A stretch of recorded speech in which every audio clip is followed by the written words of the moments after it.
What's up, everyone? This is Frankie Telford here, working with the Big Green Egg, and we're gonna work on a beautiful cut of meat.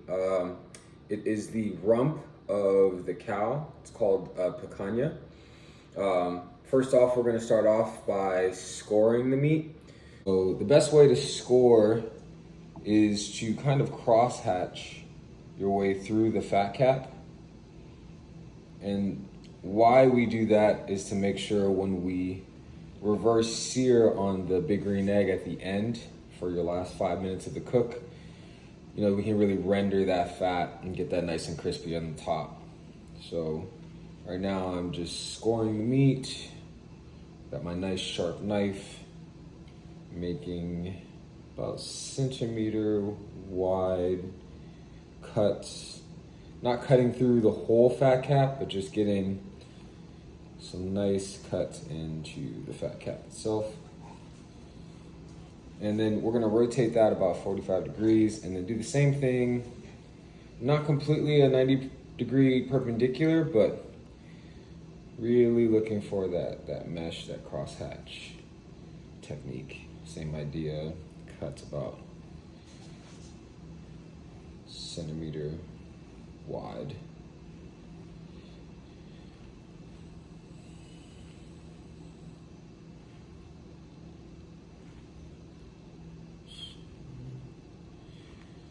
It's done here.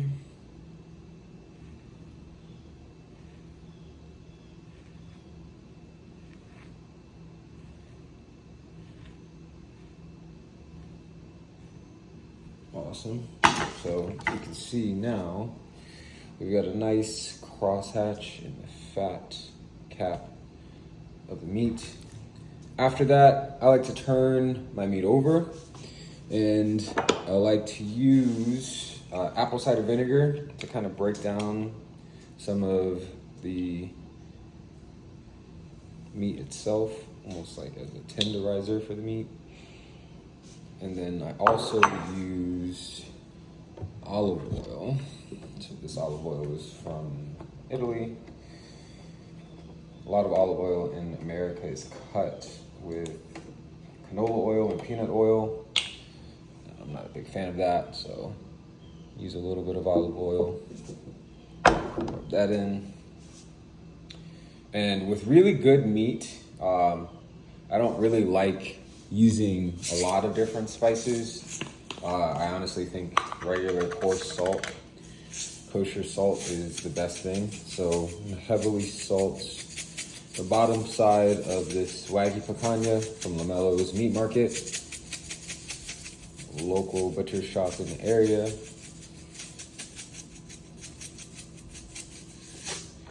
And we're gonna flip that over and do the exact same thing to the other side. So about a cap's worth of this apple cider vinegar from,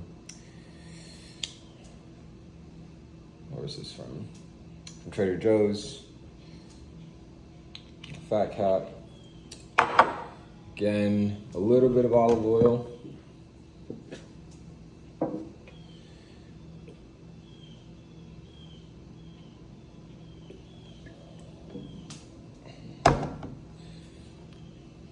And then some coarse salt, heavily added on the fat cap. Sides, some on the back end. Okay, so from there, I like to add a little bit of truffle salt to the top of the fat cap, just to give it a little bit of kick. I think too much truffle can sometimes be a little bit too much. So I think, you know, a little sprinkle of truffle salt will add a decent amount of flavor, and we'll kind of hold that char when we char the fat cap at the end of our cook. And there you have it. Prep is done. All right, so next we're gonna go over just cutting some of the carrots and the Brussels sprouts. We're gonna add to a iron cast pan at the bottom of the picanha. And it usually for these, I just cut the tops of the carrots off and I split them so they can get a nice even cook. They're not gonna cook all the way when we're in the iron cast pan because the carrots I really like a little bit more crunchy on the crunchier side, but I do like to split them up to get a more even cut, a more even cook on the carrot itself. So slice those open.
Carrots are done. Next, we're going to slice the Brussels sprout in half and then into fourths. Pretty big Brussels sprouts. Set in my fridge. See if we can get a nice even cook on some of these.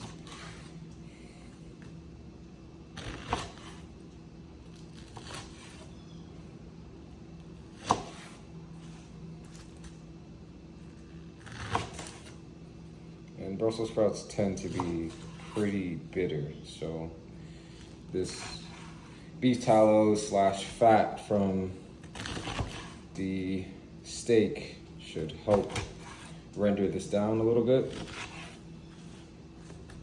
And then what we'll end up doing is adding a little bit of olive oil so the vegetables don't stick to the pan when they're done.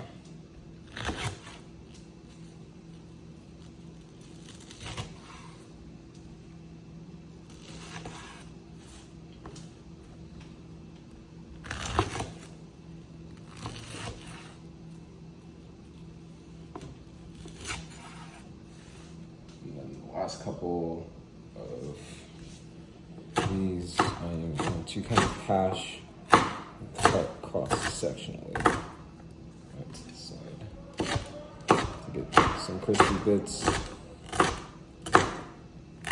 Add some texture to the Brussels sprouts and the carrots.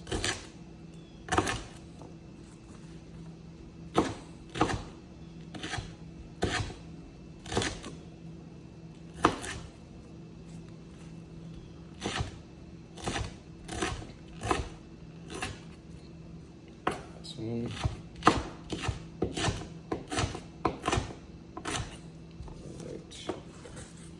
This off to the side. We're gonna add this to a iron cast pan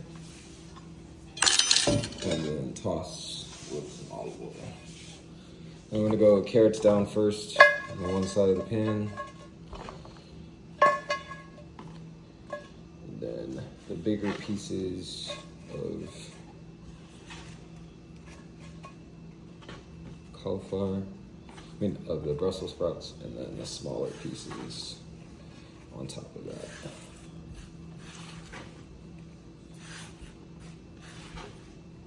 There we go.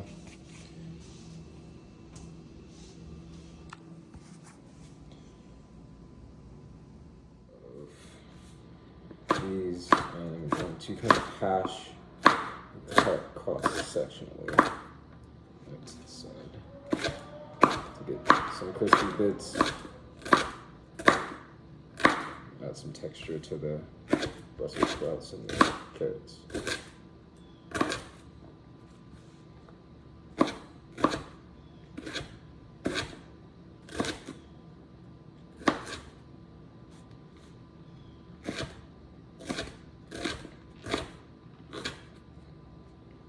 one.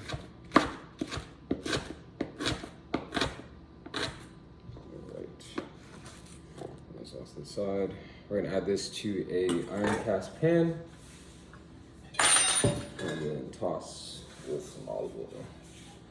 Then we're gonna go carrots down first on one side of the pan. And then the bigger pieces of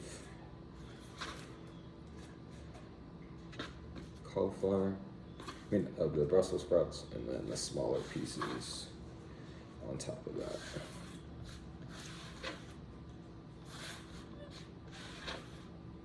There we go. So what I want to add now is we added some olive oil to the Brussels sprouts. We're gonna add some garlic powder. Add some garlic powder to the carrots and Brussels sprouts. We're gonna add some smoked paprika to give it some color.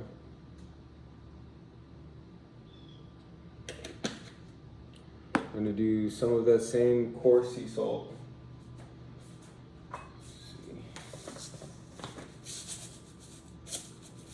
That we used on the steak. And then we'll finish it with some truffle salt, again, like we use on the steak, but not a crazy amount. Just enough. So here we go. About to put the vegetables in the convector in the big green egg.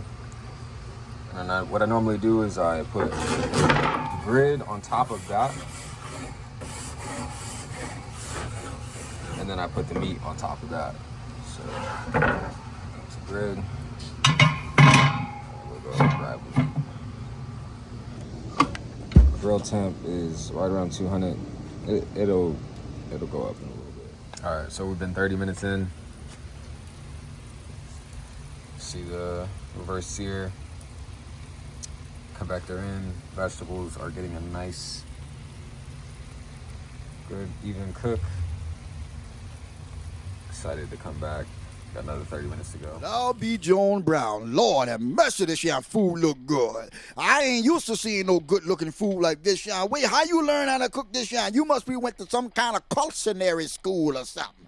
Give me a cold Pepsi. Let me sit down to the table and eat this, young. Where you make this, young? All right, so been 10 minutes of resting. So everything on the inside should be set and ready to go. Give it a little cut here.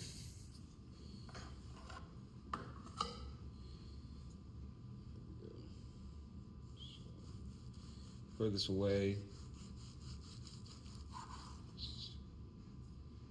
Nice color here.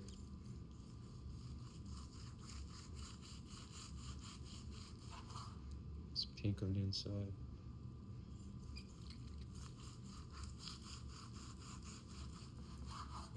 That's a good looking steak right there.